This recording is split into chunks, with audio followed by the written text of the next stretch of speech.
Bakı metropoliteni tarixində yeni bir mərhələ başlayır. Son bir il ərzində bu mərhələyə hazırlıq üçün intensiv işlər görmüşük. İndi isə Bakı metropoliteninin gələcək inkişafını müəyyən edəcək ən mühüm layihələrdən biri xətlərin ayrılması layihəsinin əsas tikinti mərhələsinə başlayır. Layihə ilə bağlı indiyədək bir çox məlumatı paylaşmışıq. Gəlin görülən işləri və qarşıda bizi nələrin gözlədiyini bir daha birlikdə nəzərdən keçirək. Bugün qırmızı və yaşıl xətlər birlikdə və bir-birindən asılı vəziyyətdə fəaliyyət göstərir. Hər iki xətt 28 may stansiyasında birləşərək müəyyən hissədə eyni infrastrukturdan istifadə edir. Son illərdə görülən tədbirlər nəticəsində yaşıl və qırmızı xətlərin ortaq sahəsində, yəni 28 may Həzə Aslanov istiqamətində qatarlar arasındakı interval mövcud infrastrukturun imkan verdiyi ən minimal həddə 1 dəqiqə 45 saniyəyə endirilib. Lakin burada vacib bir məqam var. Qatarların hamısı eyni istiqamətə getmir. Bir qatar qırmızı xətt üzrə İçəri şəhər istiqamətinə, növbəti qatar isə yaşıl xətt üzrə Dərnəgül istiqamətinə hərəkət edir. Yəni platformaya gələn hər ikinci qatar sizin gözlədiyiniz qatar deyil. Nəticədə 28 may İçəri şəhər və 28 may Dərnəgül istiqamətlərində faktiki interval ən yaxşı halda 3 dəqiqə 30 saniyə təşkil edir. Başqa sözlə, xətləri ayırmadan hər iki xətt üzrə intervalı 3 dəqiqə 30 saniyədən aşağı endirmək mümkün deyil. Eyni zamanda, hər hansı texniki nasazlıq, sərnişin müdaxiləsi və ya digər səbəbdən qatarlardan birində gecikmə baş verərsə, bu hadisə həm yaşıl, həm də qırmızı xətt üzrə hərəkət edən bütün qatarların intervalına təsir edir. Xətlər ayrıldıqdan sonra isə hər bir xətt öz hərəkət cədvəli, öz qatar parkı və öz infrastrukturu əsasında müstəqil fəaliyyət göstərəcək. Baş verən istənilən hadisənin təsiri yalnız həmin xətt üzrə hərəkət edən qatarlarda hiss olunacaq. Bu isə hərəkətin daha çevik, daha dayanıqlı və daha səmərəli təşkilinə imkan verəcək. Əslində xətlərin ayrılmasının məqsədi yalnız intervalı azaltmaq deyil. Əsas məqsəd hər bir xəttin müstəqil və optimal fəaliyyət göstərməsini təmin etmək. Çətinlik yalnız qatarların hərəkəti ilə məhdudlaşmır. Bugün 28 may stansiyasının platformasında fərqli istiqamətlərdə gedən minlərlə sərnişin eyni platformanı paylaşır.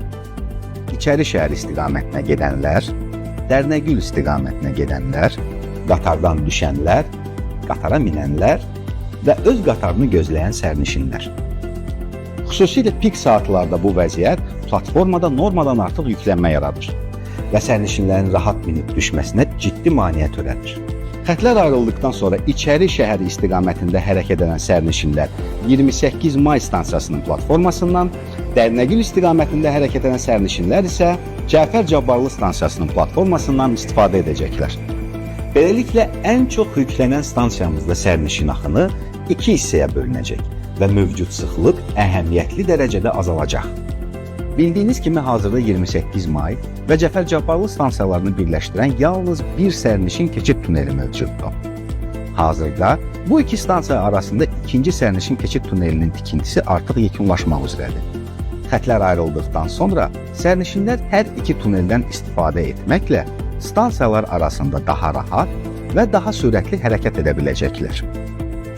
Hazırda sahil və Nizami istiqamətindən gələn qatarlar mövcud tunellər vasitəsilə növbəli şəkildə 28 may stansiyasına daxil olur. Xətlərin ayrılması üçün mövcud hərəkət sxemi dəyişdiriləcək. Qeyd olunan tunel istismardan çıxarılacaq və yeni hərəkət sxeminə uyğun olaraq Nizami və Cəfər Cabbarlı stansiyalarını birləşdirən iki yeni tunel istifadəyə veriləcək. Bu tikinti işlərinin təxminən 10-11 ay ərzində davam etməsi planlaşdırılır. Bu müddət ərzində Dərnəgül istiqamətindən hərəkət edən qatarlar Nizami stansiyasına dək hərəkət edəcək və oradan əks istiqamətdə geri qayıdacaq. Tikinti başa çatdıqdan sonra isə yaşıl xətt yeni sxem üzrə Dərnəgüldən başlayaraq Cəfər Cabbarlı vasitəsilə Xətai stansiyasına qədər fəaliyyət göstərəcək. İlkin mərhələdə yaşıl xətt üzrə interval 3 dəqiqə 30 saniyə olacaq. Bu isə o deməkdir ki, Cəfər Cabbarlı Xətai sahəsində illərdir mövcud olan 8 dəqiqəlik gözləmə intervalı artıq tarixə qovuşacaq. Növbəti mərhələdə Y15 stansiyasına qədər tunellər və geri dönmə infrastrukturu tamamlandıqdan sonra isə yaşıl xətt üzrə intervalın təxminən 2 dəqiqəyədək azaldılması mümkün olacaq. Xətlərin ayrılması layihəsinin icrası dövründə qırmızı xətt üzrə bütün stansiyalar fəaliyyətini əvvəlki qaydada davam etdirəcək. Lakin Dərnəgül istiqamətindən gələn qatarlar artıq ortaq sahədə hərəkət etməyəcəyi üçün pik saatlarda 28 may Həzi Aslanov sahəsində mövcud olan 1 dəqiqə 45 saniyəlik intervalı saxlamaq mümkün olmayacaq. Əslində bütün xətt üzrə interval 3 dəqiqə 30 saniyə təşkil etməlidir. Lakin xüsusi tədbirlər nəticəsində İçəri şəhər stansiyasında gücləndirilmiş iş rejimi tətbiq ediləcək və bütün qırmızı xətt üzrə 2 dəqiqə 30 saniyəlik interval təmin olunacaq. İçəri şəhər geri dönmə tuneli istifadəyə verildikdən sonra isə qırmızı xətt üzrə bütün stansiyalar arasında intervalın 2 dəqiqəyədək azaldılması mümkün olacaq. Qeyd edək ki, geri dönmə tunelinin tikintisi sürətlə davam edir və layihənin 2028-ci ilin ikinci yarısında tamamlanması planlaşdırılır. Bu dövrdə sərnişinlərdən əsas xahişimiz metrodan daha çox eyni xətt daxilində səfərlər üçün istifadə etmələrdir. Əgər səfəriniz metro ilə rahat tamamlanmırsa, birbaşa yerüstü nəqliyyatdan istifadə etməniz daha məqsədə uyğun olacaq. Yəni tikinti dövründə siz Həzi Aslanovdan İçəri şəhər istiqamətində rahat səfər edə biləcəksiniz. Amma Həzi Aslanovdan Nizami Dərnəgül və ya Xocasən 8 noyabr istiqamətində birbaşa metro ilə hərəkət etmək mümkün olmayacaq. Bu keçid dövrünə hazırlıq məqsədi ilə ayna ilə birlikdə geniş sərnişin axını analizləri aparılıb. Bu təhlillərə əsasən əlavə avtobus marşrutlarının təşkili nəzərdə tutulur. Bununla belə tam aydındır ki, metro ilə daşınan bütün sərnişin axınını avtobus nəqliyyatı ilə əvəz etmək mümkün deyil. Bu, nə texniki, nə də şəhər nəqliyyatının imkanları baxımından realdır. Qarşıdakı ayların asan keçməyəcəyini bilirik. Müvəqqəti olaraq dəyişəcək hərəkət sxemi, əlavə keçidlər və səfər vərdişlərindəki yeniliklər gündəlik həyatımıza müəyyən çətinliklər yaradacaq. Bunun üçün hər birinizdən səmimi qəlbdən anlayış və səbir rica edirik. Biz layihənin həyata keçirilməsinin məhz bu günlərdə müəyyən narahatlıqlar yaradacağını anlayırıq. Lakin eyni zamanda böyük məsuliyyət hissi ilə bildiririk ki, xətlərin ayrılması Bakı metropoliteninin gələcək inkişafı üçün seçim deyil, strateji zərurətdir.